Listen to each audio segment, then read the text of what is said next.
یعنی رسول پاک کی اہلیہ حضرت ام سلمہ ام المومنین، ان سے کہا گیا کہ آپ خیر پر ہیں لیکن اس میں نہیں آ سکتی، تو اہل بیت اور ہیں، اسی لیے تو درود جب پڑھتے ہیں تو کہتے ہیں کہ اللہ آلہ و ازواجہ و اصحابہ، ظاہر علیحدہ علیحدہ اس لیے کرتے ہیں، اگر آل میں ہی سارے شامل ہو جائیں اہل بیت میں تو علیحدہ علیحدہ کرنے کی ضرورت ہی نہیں رہتی۔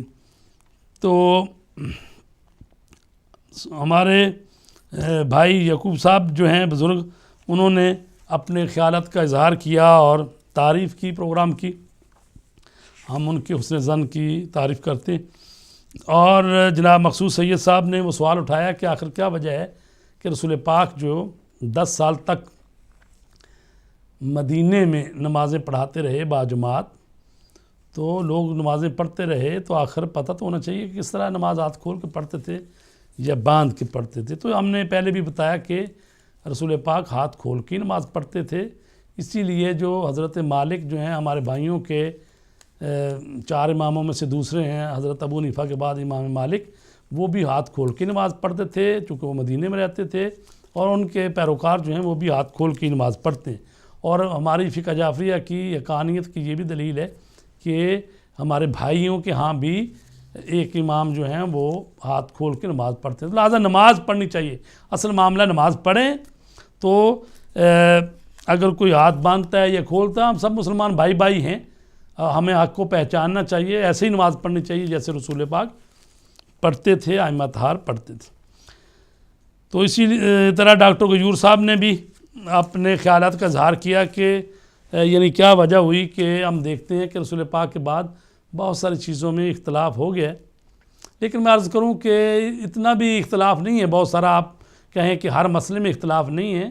آپ ذرا مطالعہ کریں دین اسلام کا تو آپ کو معلوم ہوگا کہ ہمارے ساتھ تقریباً 80 سے 90% مسائل جو ہیں وہ مشترکات ہیں، مشترکہ ہی ہیں، اور آپ کہہ سکتے ہیں 10 سے 20% جو مسائل ہیں وہ علیحدہ علیحدہ فقہ ہونے کی وجہ سے ہو گئے ہیں، وَإِلَّا ایسا نہیں ہے۔ ظاہر ہے جو دین کے بنیادی چیزیں ہیں، توحید ہے، رسالت ہے، قیامت ہے، اسی طرح پھر نماز میں، روزے میں، حج میں، خانہ کعبہ کے قبلہ ہونے میں، روزے ماہ رمضان میں ہونے میں، بہت سارے مسائل ہیں جو سب مسلمان اس کو مانتے ہیں۔ تو یہ اسی لیے اختلاف ہوا ہے چونکہ رسول پاک نے فرمایا تھا میرے بعد قرآن اور اہل بیت کا دامن تھامنا ہے۔ جب بھی کوئی آپ کو کوئی مسئلہ مسائل پیش آ جائے تو دین کے مرجع و ماوا کون ہیں؟ اہل بیت یا اطہار ہیں۔ تو چونکہ اس طرح سے اہل بیت یا اطہار کے دامن کو نہیں تھاما گیا، تو اس لیے پھر جب ان کو نہیں لیا گیا تو اپنی اپنی جگہ پہ لوگ جو ہیں پھر وہ امام بھی بنے اور انہوں نے اپنی فقہ بھی مرتب کی اور ان مسائل بھی۔ تو بہرحال ان سب باتوں کے باوجود چونکہ ہمارا اللہ ایک ہے، رسول ایک ہے، کعبہ ایک ہے، قبلہ ایک ہے، دین ایک ہے، تو ہم سب مسلمان بھائی بھائی ہیں، اور ہمیں اس ہفتہ وحدت میں جو کہ 12 ربیع الاول سے شروع ہوا اور 17 ربیع الاول تک، اور ہم نے بھی کوشش کی اور آپ سب کوشش کریں کہ مسلمانوں کو ایک دوسرے کے نزدیک لائیں۔ ظاہر علمی اختلاف اور فقہی اختلاف تو موجود ہے، ہم اتحاد کی بات کر رہے ہیں، ادغام کی بات نہیں کریں۔ اتحاد ہوتا ہے جو آپ کے مشترکات ہیں ان پر آ کے بات کریں اور مشترکہ دشمن کے سامنے آپ اکٹھے ہو جائیں۔ رہ گئے جو آپ کے اختلافات ہیں، ظاہر ہے کہ جو شیعہ مسلمان ہیں وہ سنی مسلمان نہیں ہیں، اور جو سنی مسلمان ہمارا بھائی ہے وہ شیعہ مسلمان نہیں ہے۔ یہ ایک حقیقت ہے، اس کو سب کو قبول کر لینا چاہیے کہ بھئی شیعہ مسلمان وہ ہوتے ہیں جو کہ رسول پاک کے بعد 12 ائمہ کے قائل ہیں۔ حضرت علی علیہ السلام کو پہلا امام سمجھتے ہیں، امام مہدی علیہ السلام کو آخری امام سمجھتے ہیں، اور ہمارے بھائی جو ہیں اہل سنت برادران، انہوں نے دین جو لیا ہے انہوں نے صحابہ کرام کے توسط سے لیا ہے، سب روایتیں اور حدیثیں اور فقہ سب انہوں نے صحابہ کرام سے لی ہیں، اور ہم شیعہ لوگ جو ہیں ہم نے اہل بیت سے لی ہیں، کیونکہ ہم سمجھتے ہیں کہ دین کے وارث رسول کے بعد اہل بیت اطہار ہیں۔ رسول پاک نے فرمایا تھا میں علم کا شہر ہوں، علی اس کا دروازہ ہے، تو لہٰذا ہم دین لیں، علم لیں، فقہ لیں، تاریخ لیں، جو بھی اہل بیت اطہار اور انہی کے دسترخوان سے جو استفادہ کرتے ہیں علمی، ان کے ساتھ وابستہ ہیں، اس لیے ہم اپنے آپ کو مکتب اہل بیت بھی کہلاتے ہیں، مکتب امامیہ بھی کہلاتے ہیں۔ تو یہ دین کی جو تعبیر یا دین کی جو فہم ہے ہم نے اہل بیت اطہار سے رسول پاک کے بعد لی ہے، اور ہمارے برادران اہل سنت نے رسول پاک کے بعد اصحابہ کرام سے لی ہے۔